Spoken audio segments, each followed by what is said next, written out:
The first evidence was not visual. It wasn't a ship. It was not an image. It was a sign, an old noise, too faint to be heard by ordinary equipment, but too constant to be ignored. He came from Mars, not from the surface, not from a satellite.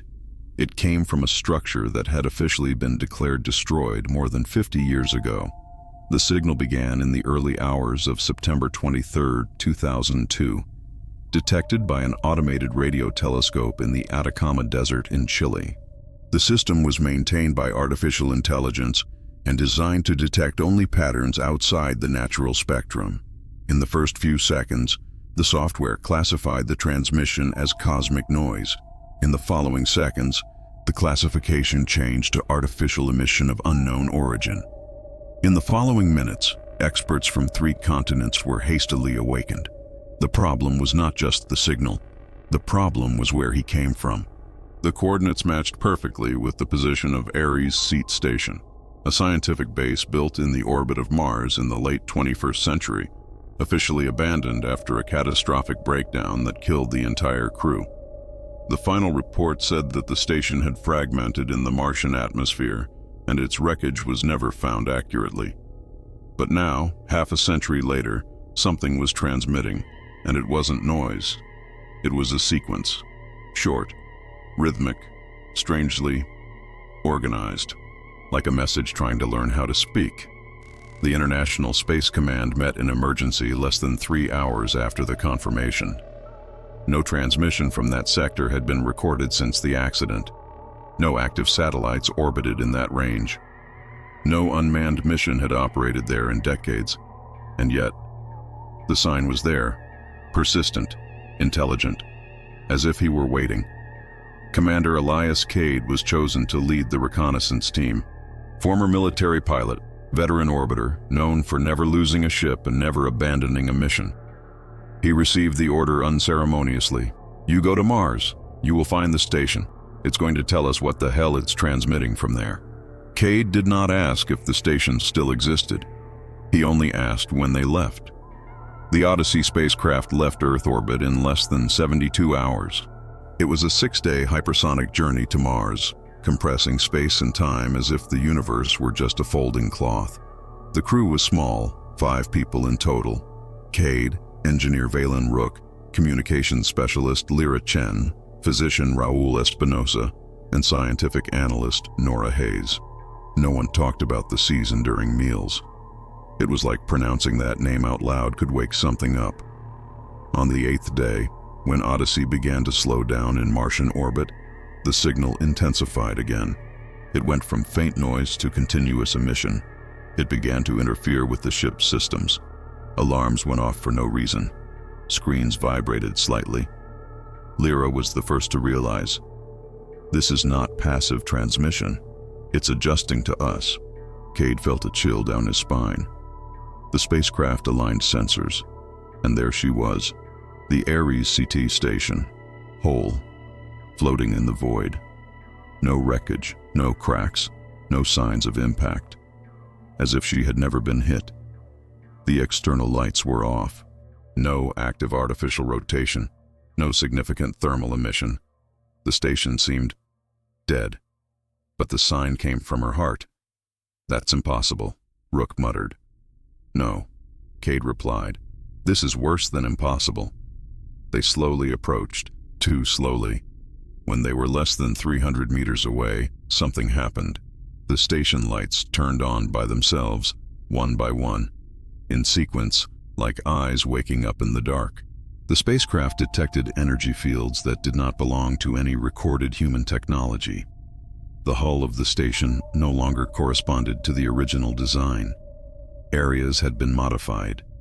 Structures that should not exist were there, as if someone, or something, had rebuilt the place from the inside. Captain, Nora said, her voice strained. I'm registering metabolic activity. Not human. Cade closed his eyes for a second. It was too late to go back. Odyssey docked with the station with a slight magnetic impact. The air seal was made manually. No automatic system responded. Everything seemed to work without being controlled, as if the station were operating on its own. The entrance hallway was dark. A heavy metallic smell filled the air. The silence inside was not normal. It was dense, thick, almost solid. The signal was stronger now, vibrating inside the bones of each one like an invisible engine. Cade advanced first. The boots echoed in perfect rhythm with the pulse that came from inside the station. Every step seemed answered. Lyra tried to communicate with the ship, but the signal simply disappeared as soon as it passed through the hull. The interior of Ari's seat was a dead zone for external communications. Or maybe a secluded area on purpose. On the walls, symbols began to appear. They were not paintings. They were not canvases. They were living projections carved into the metal surface like molded flesh. This wasn't done by humans, Rook whispered, and then a sound, low-dragged. It came from inside the station, a sound that reminded me of breathing, but too high, too slow, too big. The corridor opened up on its own. Panels slid in. Doors that were not included in any project appeared where before there were only walls. And there, in the center of the station, her heart was beating. A spherical structure rotated slowly, light, organic, hooray, and then the signal stopped. For a full second, nothing happened, until a voice echoed through the entire station. Not in the speakers, not in helmets, in the mind of each one. A clear voice, no language, but understood. You came back late. And at that moment, everyone understood. The station was not empty. She was waiting. The Ark-1 spacecraft slowly slowed down as it approached the Martian station. Outside, the structure floated silently against the planet's dark red background, like a corpse forgotten in space. It was impossible not to feel that something was there. Wrong. There were no flashing lights. There was no maintenance traffic. There were no signs of life. Just a gigantic hollow station suspended in absolute silence. Commander Elias Warren watched the station through the hatch with his jaw tense. That structure was known in the archives as Ares Seat Station, inaugurated in the year 2039, destined to be the largest human research center outside Earth. There were too many people there to just disappear. More than 400 people had lived and worked in that place. No one had returned. "We are in a docking position," warned the pilot, her voice too firm to be natural. Ark-1's mechanical arm extended and slowly snapped into the station's sluice. The impact was barely perceptible, but the sound echoed through the hull as if someone had hit a giant metal coffin. The second floodgate opened. Air from the station circulated into the spacecraft. First strange sign. The air was breathable. Clean, no leakage, no failure in the basic systems. The station should have been dead for years, but he breathed. Elias was the first to cross the docking tunnel. His flashlight illuminated a wide, perfectly intact metal corridor. The walls had no cracks. The panels were in place. The ground showed no marks of explosion or signs of combat. Everything was clean, too clean. The rest of the team crossed in silence, only 6 people. A reconnaissance mission, no rescue plan, no intention to stay. The instruction was clear.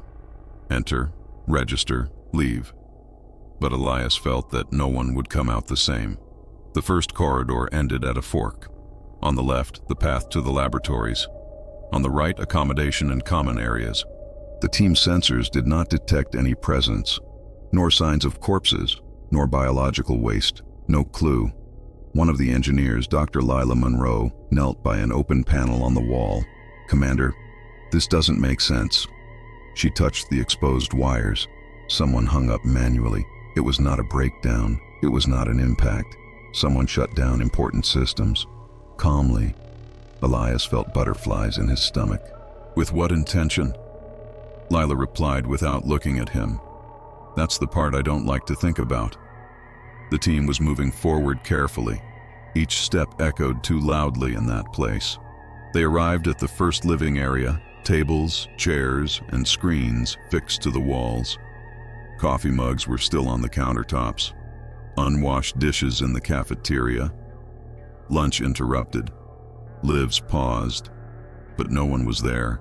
The wall clock stopped exactly on October 22 in the year 2042 at 3 o'clock and 17 minutes in the morning, as if time had simply quit. "What happened here?" muttered engineer Marcus Hale. No one answered. The team entered the lodgings. Beds made, folded clothes, photos taped to the walls, a woman hugging a child in front of a lake on Earth, a family smiling, a dog. Normalcy was overwhelming and suddenly unbearable. Lila opened one of the doors to the dormitories. The interior was identical to the others, but on the wall, there were risks, scratches, no tool marks, marks left by something trying to go out or enter. She immediately retreated. "Commander, someone tried to get through that wall with their bare hands." Elijah watched closely. The metal was deformed outwards from within. The silence now seemed heavy, as if the station itself knew it was being watched. In the following corridors, more signs of something that did not appear in the records began to appear. Doors smashed, charred panels, walls with strange symbols scratched out in a hurry. They were not human words. They did not belong to any known language. Seemed like desperate attempts to explain something that could not be explained. The team has arrived at the heart of the station, the control center, an amphitheater of dead screens. In the center, a single chair was occupied. A body, finally. A man, still dressed in the station's official uniform. There was no decomposition. The face was too preserved, as if time had forgotten him. Elijah approached slowly. The badge identified Dr. Samuel Kern, director of the Ares Seat Station. His eyes were open. Glasses, dry. They didn't blink. They wouldn't blink. Lila swallowed. This man is dead, but not at the right time. She passed the vital scanner. No electrical activity, no thermal signature, but no decomposition. It's as if he had been paused. Elijah did not answer. Something there was too wrong for words. On the panel in front of Kern, a single monitor still worked. Blink. Light static. A message was waiting. Elias took a deep breath. He pressed the button. The video has begun. The image was shaky. Dr. Kern appeared sweaty with sunken eyes and a trembling voice.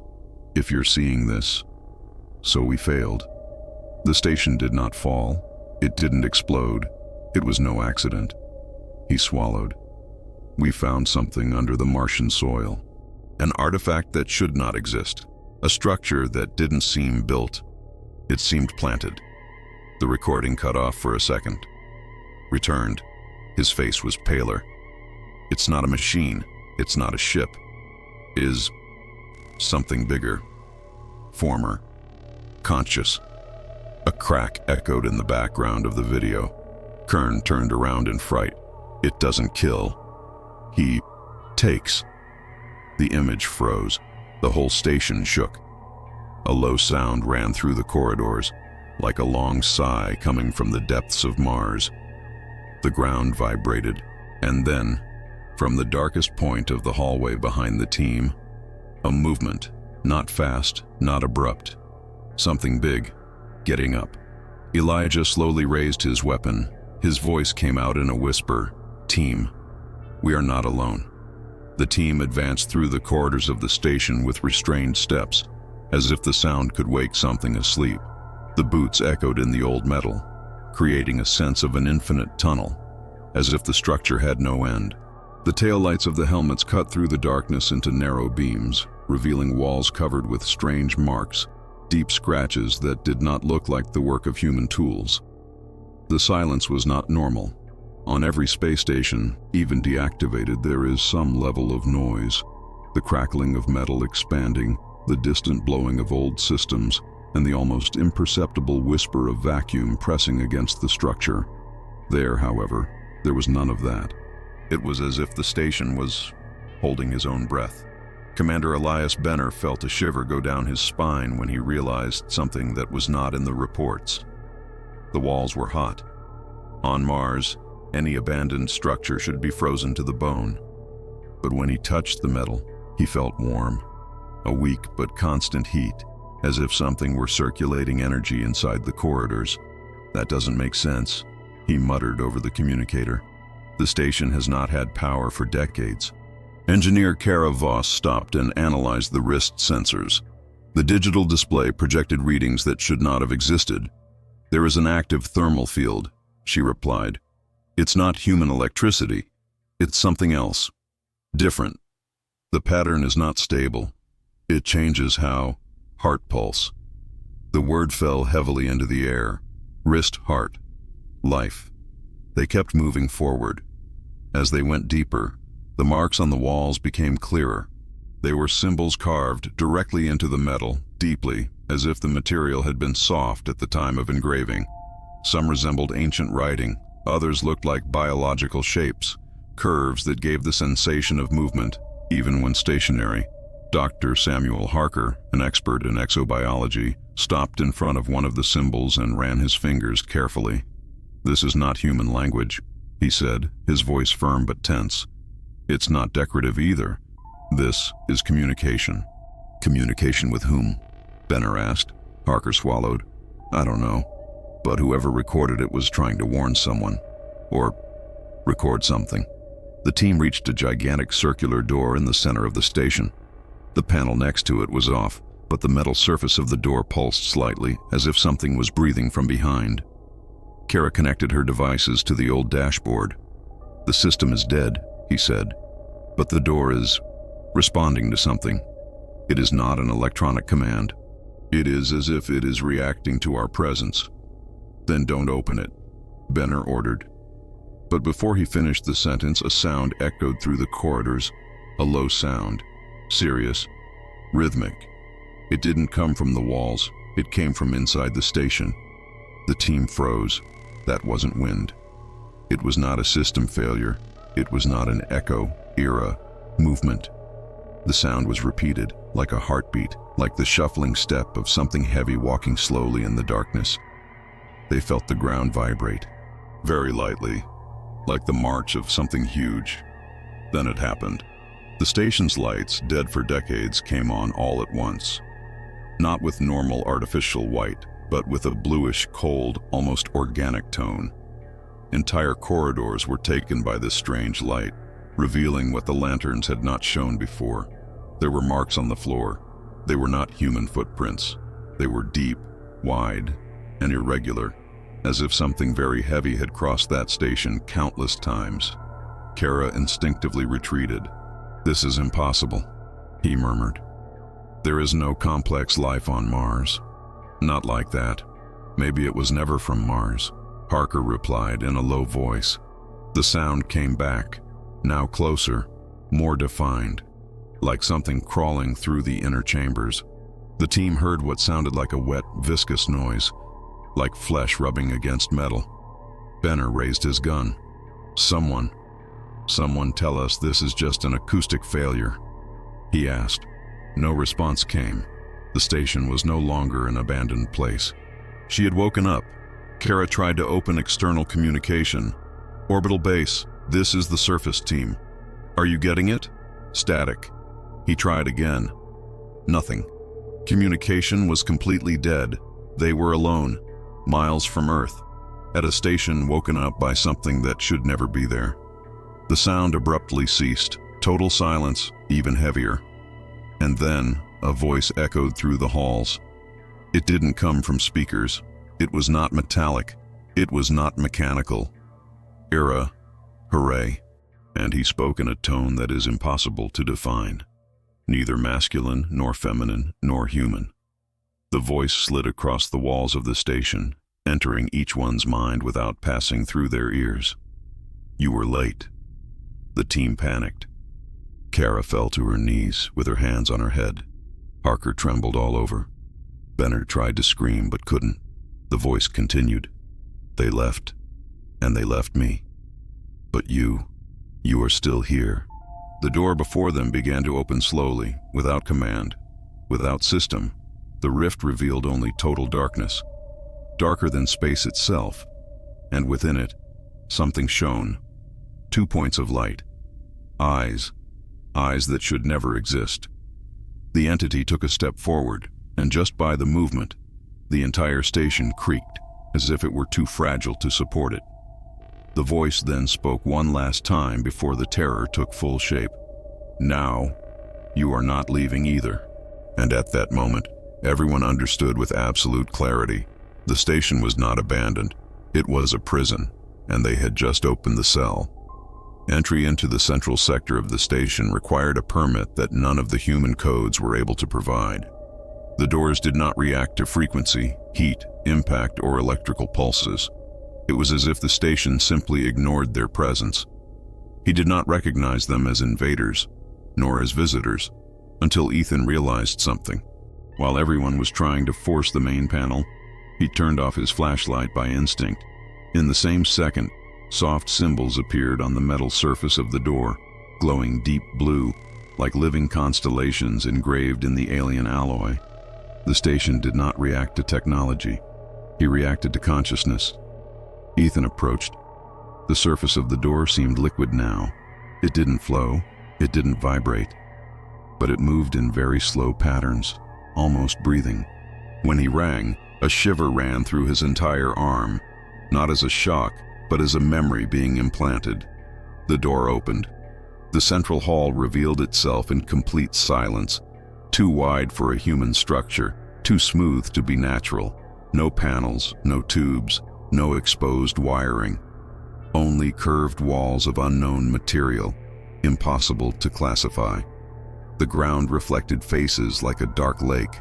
In the center of the hall, floating inches above the floor, there was something that should not exist. It was not a reactor. It wasn't a machine. He was not a creature. A brain. Immense, translucent, pulsing with its own light. Layers and layers of neuron-like structures intertwined into perfect organic spirals. It did not make a sound, but he conveyed presence. All remained motionless. Commander Akira tried to speak, but no words came out. One of the engineers fell to his knees, overcome with nausea and vertigo. The brain, if that was even the name, pulsated, and an invisible wave shot through the room. Ethan felt it. Memories that were not his, planets in the making, civilizations being born and dying, species that have never existed on Earth, and most of all, a sensation that no human mind should ever experience. Cosmic loneliness. The voice came, not through the ears, but inside. I sustain Systemus. The EU keeps histories. The EU keeps silent. Engineer Malik fell unconscious. Akira held on with difficulty to the wall. One of the soldiers was crying silently, his eyes empty. Ethan realized something even more terrible. The station was not a shelter, it was a cage. The brain pulsed again. You must not be Akwi. EU, I was not made to be found. Akira gathered strength and asked aloud, "What are you?" The response took time. When it came, it crushed them all inwardly. I am an archive of consciences, a graveyard of species, a deposit of everything that died without a trace. Ethan understood before the others. It was not a scientific station. It was a safe. The oldest mind in the universe did not store data. He stored consciences. Entire planets had been digitized. Entire populations had been absorbed. There was no culture, history, art, memory. Everything was there. Prisoner, conscious, alive. The brain then revealed something worse. I wasn't Kalishane, EU outcast. The station shook for the first time. I perform a function, Akira asked. What function? The answer came simple and brutal. Erase civilizations before they cause total extinction. The remaining engineer walked away, panicking. You're a judge? I'm a filter. And then he revealed what had doomed mankind. You have broken the threshold. Ethan felt the exact weight of that. Humanity had not been observed, it had been evaluated. Like all the others, the station began to vibrate. Alarms that did not exist arose within the mind of each one. Inclusion process. Enabled. Akira shouted, "He's going to absorb us." The brain pulsed again, stronger. The light changed to a deep purple hue. The walls began to move. The whole station was alive, and for the first time since they arrived on Mars, the station was waking up completely. Ethan moved forward. "Wait!" Her mind turned to him. The pressure increased. Ethan's knees almost gave out, but he remained standing. "If you're a filter, then you get it wrong." The mind vibrated. "I never make mistakes." "You've already made a mistake," Ethan replied. "Humanity still exists." Silence. The station seemed to hesitate. Ethan took another step. "If we were a mistake, we would already be dead." For the first time, the brain has changed frequency. The interior lights flashed. "Explain." Ethan took a deep breath. "Every species that grows fast seems dangerous. Every young civilization seems chaotic. But you don't measure what will be born. It only measures what has already broken." The mind pulsated. "You destroy."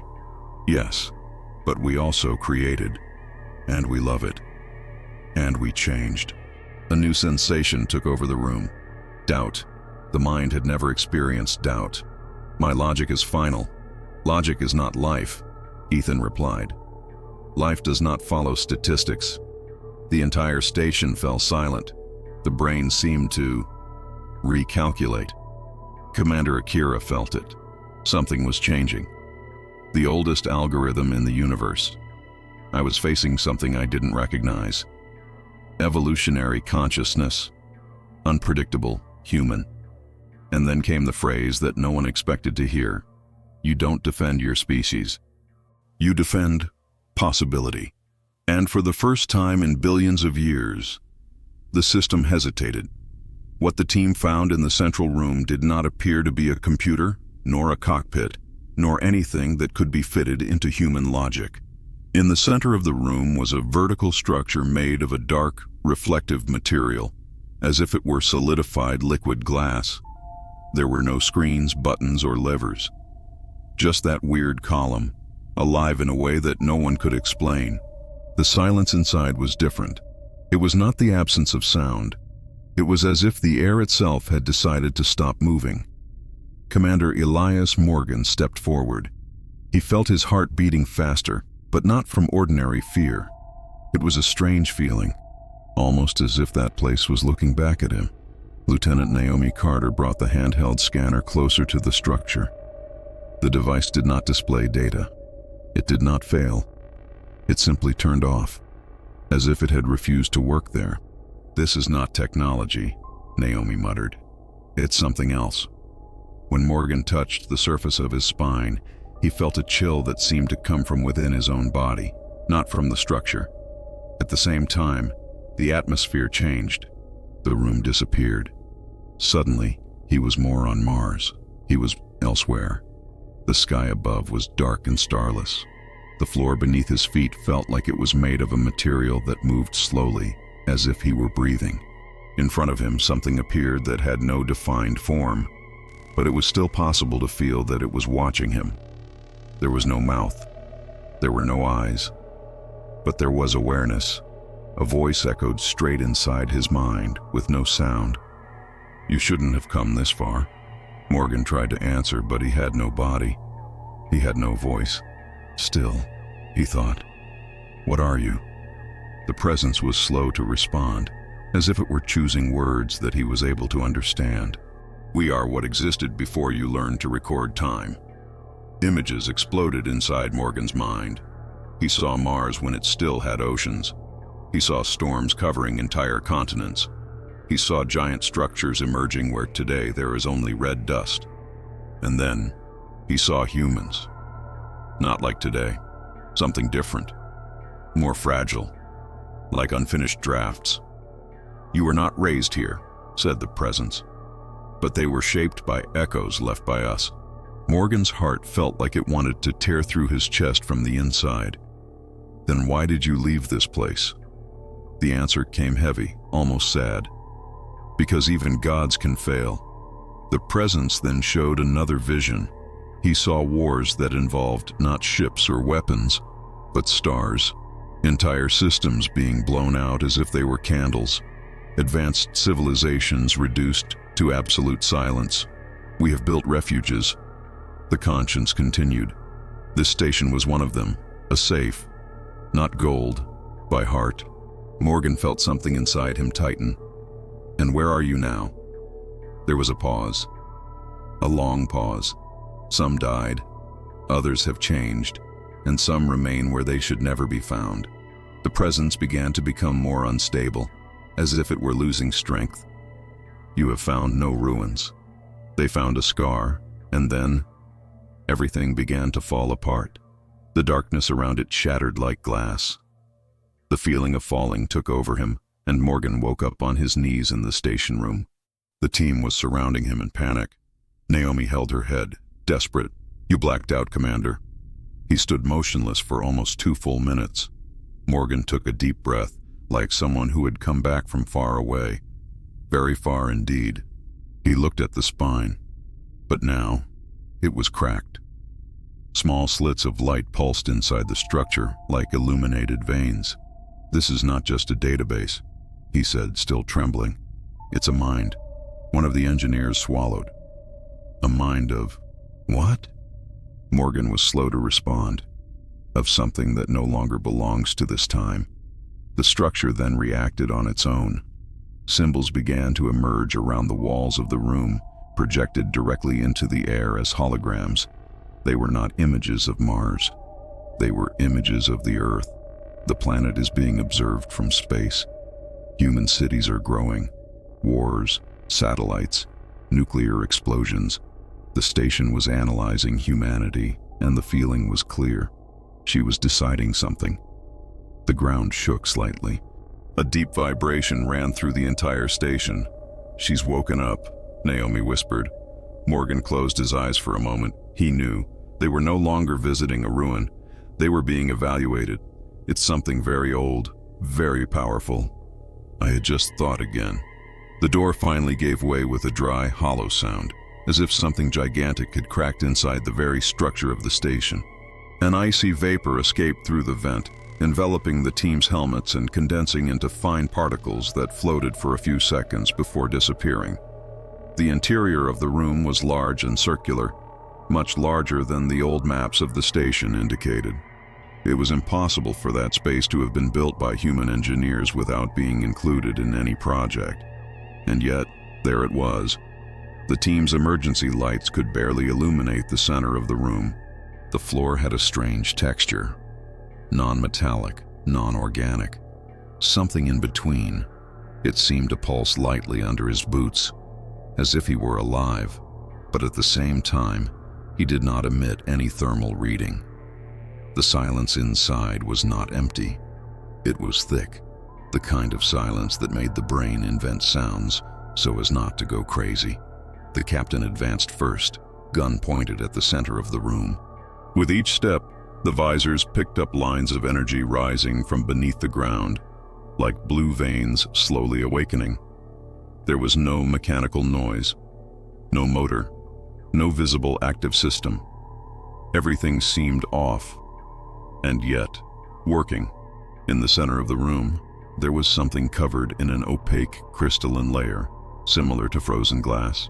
It had no definite form at first glance. It was like watching a shadow trying to exist in matter. The group approached in absolute silence, feeling the air getting heavier with each meter.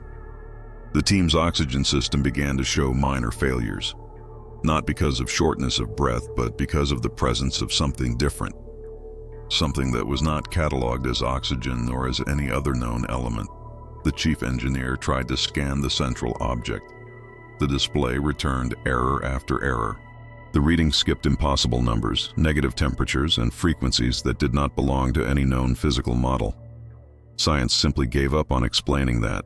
That's when the crystalline surface began to crack. Not from the outside in, but from the inside out.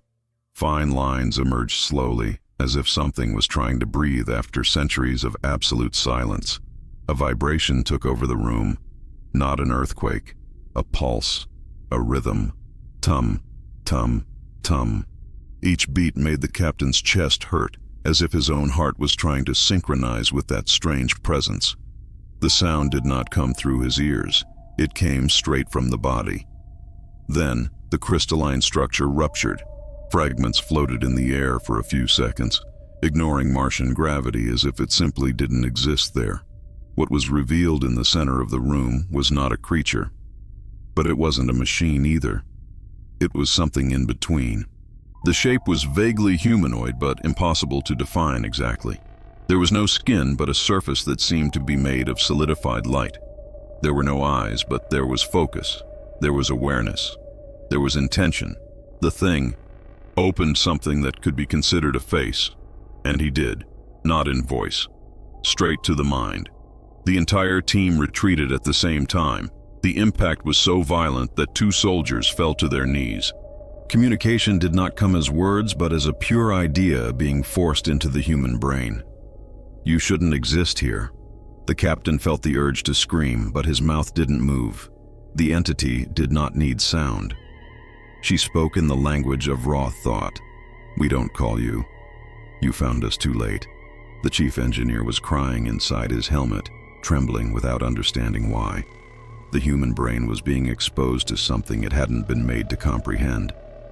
The captain tried to move. He tried to point the gun. The entity did not react. There was no hostility in that gesture, nor empathy, just an observation. This place was not made to contain humans. It was done to prevent something from coming out. A wave of images ran through the captain's mind. Worlds are being erased, not by explosions, but by shutdown. Stars dimming like light bulbs being turned off one by one. Civilizations evaporating without a fight, without war, with no chance of resistance. And at the center of it all, that same presence. You call it a station, but this is an anchor. The captain felt a metallic taste in his mouth.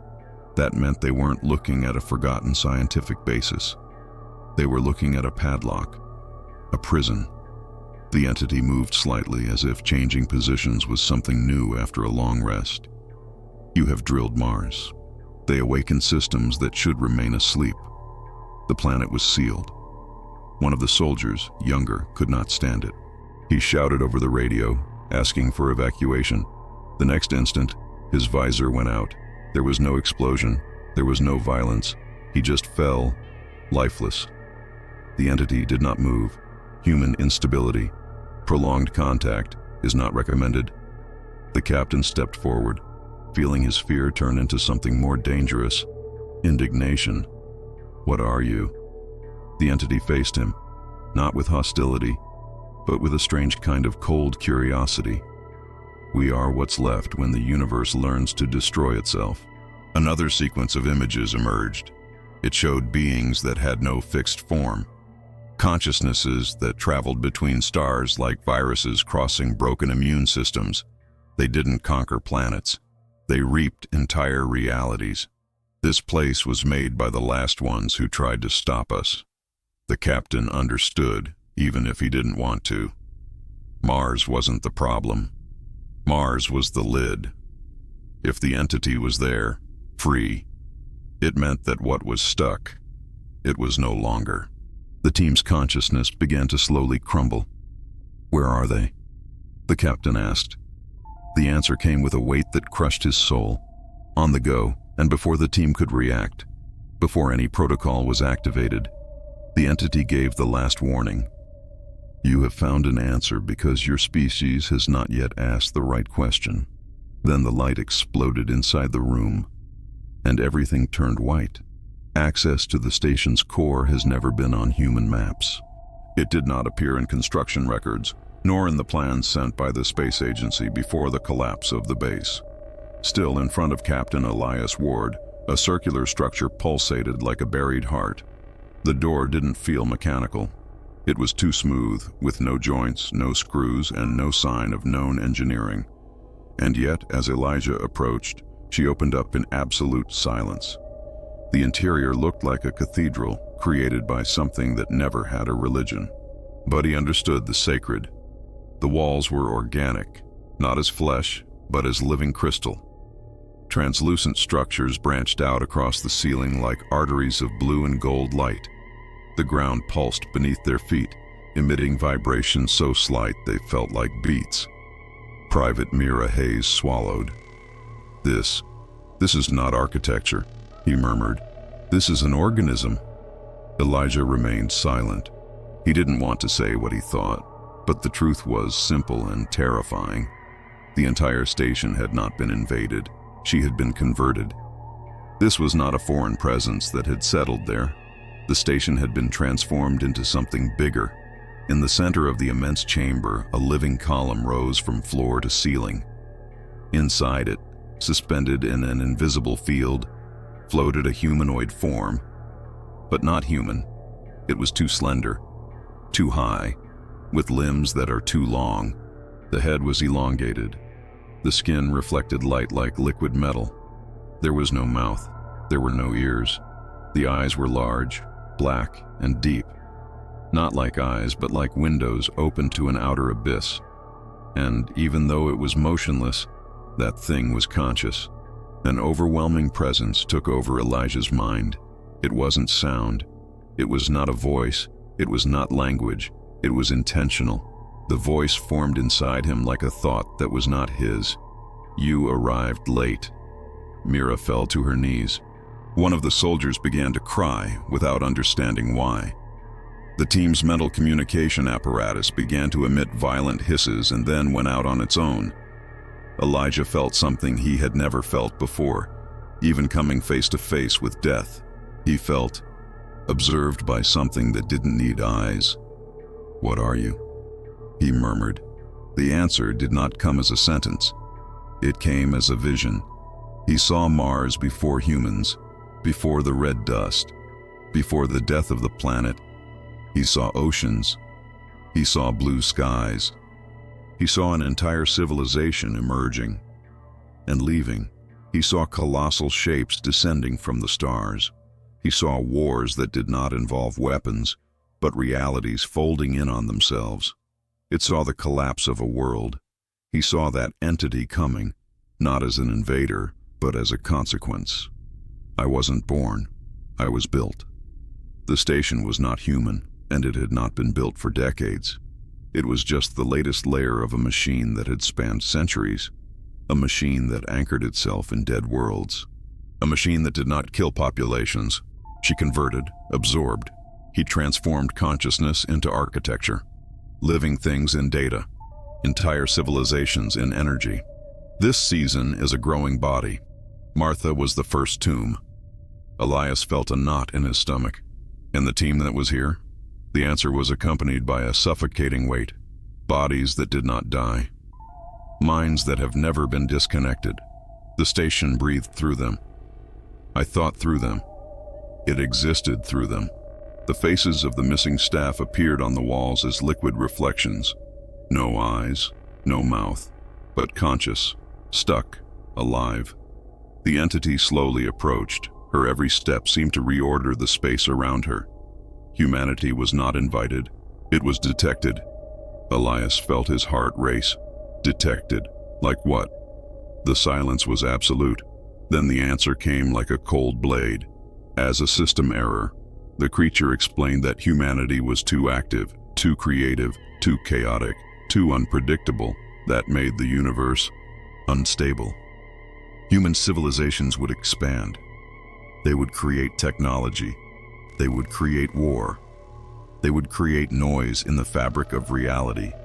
And noise should be corrected. You are not to blame. You are a consequence.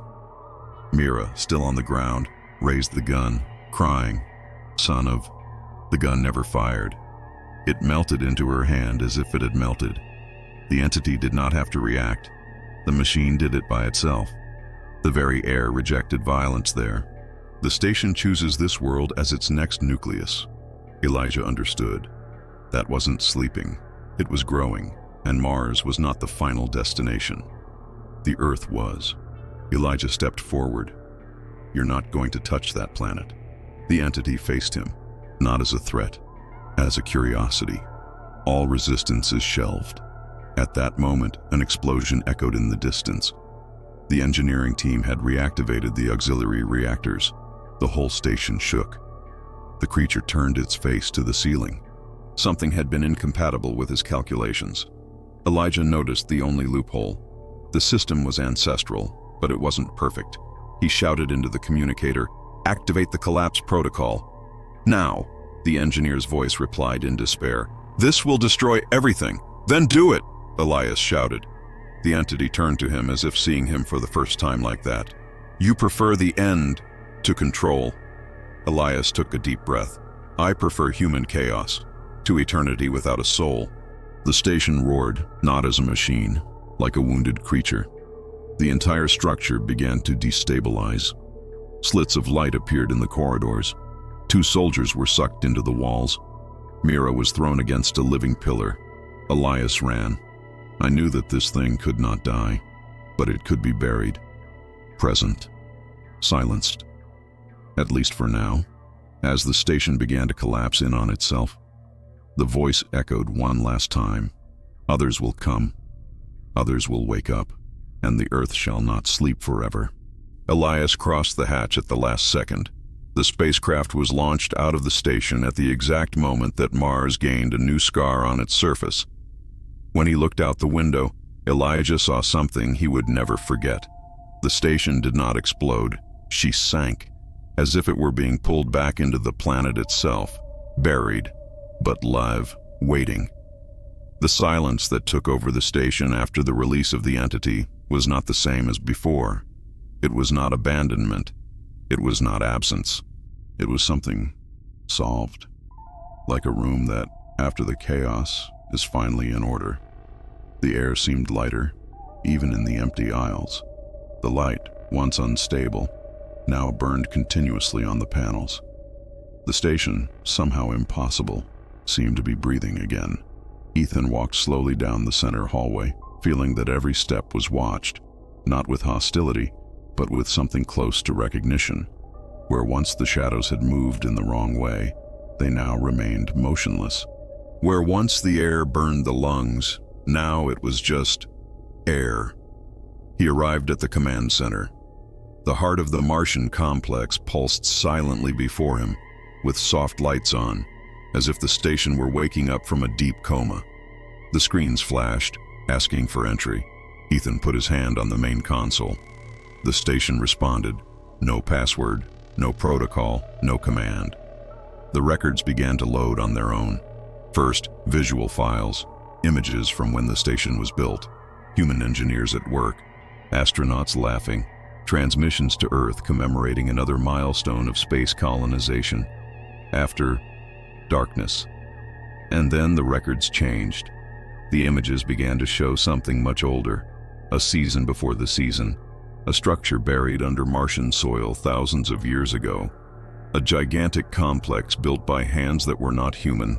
And finally, what the entity really was emerged. Not a creature, not a solitary intelligence, but a conscious fragment of an extinct civilization.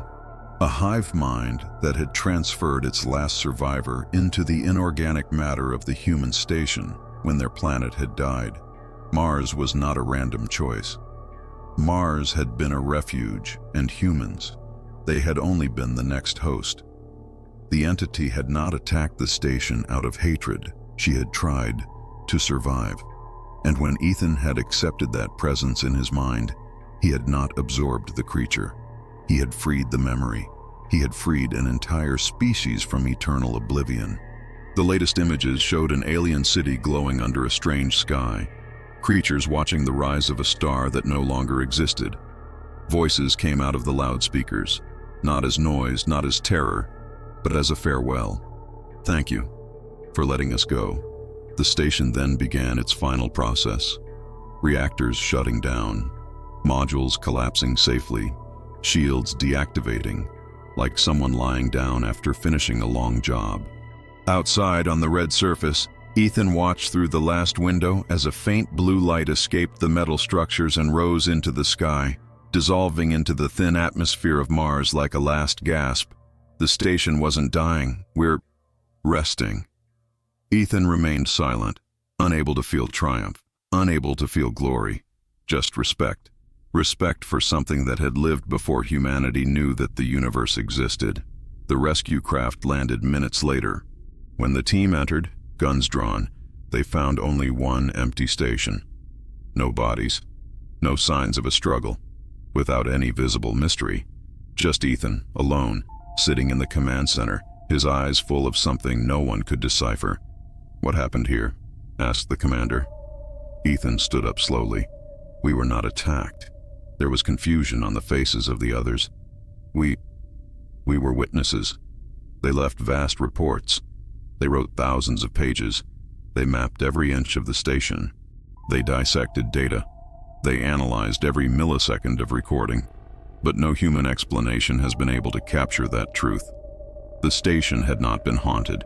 It had been inhabited for something that tried to continue existing when there was no longer a world to exist in. Weeks later, the station was officially declared an irreversible structural failure.